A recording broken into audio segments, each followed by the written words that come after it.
Good afternoon, folks. It is October 13th, Thursday. It is about 1:23 p.m. And it is your Week 6 preview here in the YOLOFISH FFL. Putting Week 5 behind us, and we're jumping right into our notes and numbers for Week 6. First up, we got to talk about the divisions. It's pretty clear how bad Brook Wild is and how good Katie Cummings' division is. This week, Katie Cummings won all 6 contests against Brook Wild division, putting the season record this year on 23-7. That's pretty damn good. It's like a 775 winning percentage or something like that. So pretty impressive there for Katie Cummings. Everybody in the Katie Cummings division is above 500. Everybody in the Brook Wild division is below 500. Jack is in first place, sitting at 2-3. Everybody else is 1-4. So technically things are wide open in both divisions, so nobody's really out of it yet. We have our final week of interdivision play coming this week, Week 6, and then from Week 7 through 13, we will have divisional play. So you play everybody from your division, you play 2 of the teams twice, and we'll build out our playoff bracket from there. Just a note on how the playoff bracket works, as it always has. Top four teams from each division make the playoffs, play in like their own little bracket, kind of like the AFC and the NFC. 2 champions of each bracket then face head-to-head in the championship. A couple other things to note here for injuries. Jets have put wide receiver Eric Decker on IR. He's really just fucked at this point. He's going to shut down their season. Their season's pretty much lost anyway. It doesn't really matter. The other one, Jordan Reed entering concussion protocol. I don't know who has Jordan Reed, but it's like his 6th concussion in like 3 years. So I think it's probably over for him. So you might want to start finding other sources at tight end. Let's take a look at our divisions quickly again. I know we talked quickly about our interdivision play, but I wanted to look at our points for, so everybody knows where they stand in terms of tiebreakers and stuff like that. Remember, our tiebreakers do go first head-to-head, and then points for. So if you play somebody twice and you split with them, you can look at their points for against yours. Right now, in Katie Cummings, Coyle is the leader with 823, pretty much in order of our regular standings, because you're all the same record. Brook Wild, pretty much the same thing, except that Pat actually leads the league in points for at 737.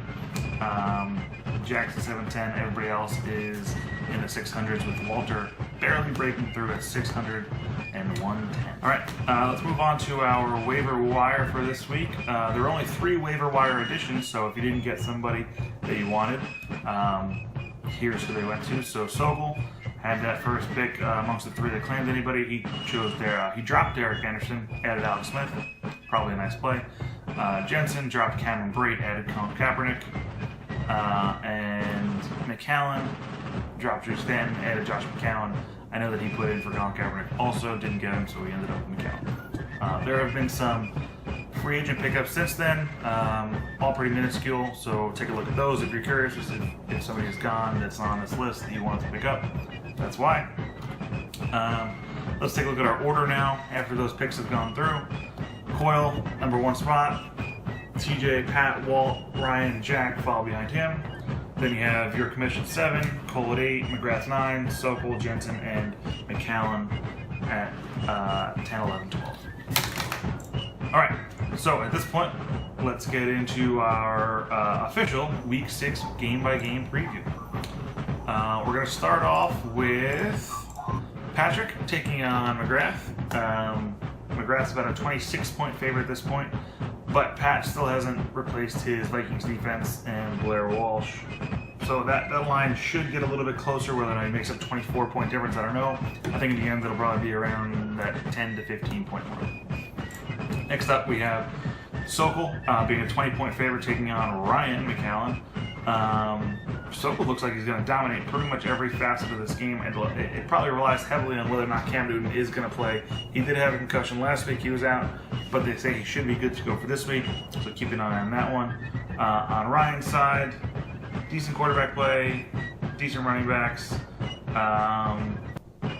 really going to come down to his wide receiver, Odell Beckham, Jordan Matthews, Sammy Coates, Cole Beasley. He's got a lot of receivers in there. I don't know if they're going to put up the points that he needs to pull this one out. Next we got Cole taking on Murray. This one's about an 18-point spread with Cole being the favorite, which is a little surprising. Jack's kind of hit a bit of a skid here. He's lost 3 straight. Somehow still in first place in Brick Wild. Oh, that's right, because Brick Wild sucks. For Jack's sake, hopefully Gronk can get going again. I know he had a big week last week, but he needs to get in the end zone and get his feet under him. For Cole, he's got 2 of the top 6 quarterbacks in the position in terms of points in Rivers and Carr. So that's pretty impressive. Hopefully they can keep that going for him and he can pull out the victory. Next up we have Jensen taking on Coyle. This one's about a 13-point spread with Jensen being the underdog. No surprise here, he doesn't really have any running backs. He's currently got both Kansas City running backs in his starting lineup, Jamal Charles and Spencer Ware. Don't know if that's the best strategy for him, but it might be all he has. On Coyle's side, I mean, pretty stellar, pretty consistent throughout. Obviously, very good quarterback play with Luck and Rodgers. Obviously, very good running back play with Carlos Hyde and David Johnson. So it's really a pretty well-rounded team that Coyle's put together on this one. Next up, and what looks like a bit of a surprise spread here, we have Walter taking on McAllen, with Walter being about a 5.5-point underdog. For McAllen, he'll need big performances from Drew Brees and Antonio Brown like he usually gets. On Walter's side, he'll need to have some consistency here. He's either had guys that have done really well, like Mariota did last week, or really terrible, and he needs to kind of put that together to create like a complete game, not just these either 160 points or 110-point weeks. Finally, in what's going to be our game of the week, we have your commissioner taking on TJ O'Brien. Your commissioner is about a 3.5-point favorite at this point, but pretty even matchup all the way through. Obviously, TJ is going to focus on his big 4 wide receivers. Oh no, big 3, excuse me. Mike Evans is going to be in the bye this week, so it's only going to be Julio, DeAndre, and Jordy Nelson for him. Tough life. He's going to have Martellus Bennett in at his other flex position.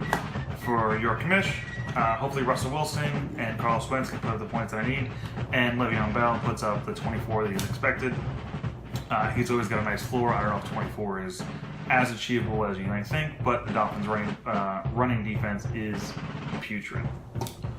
All right, I believe that's all I got for now. Hope you enjoyed your Week 6 preview.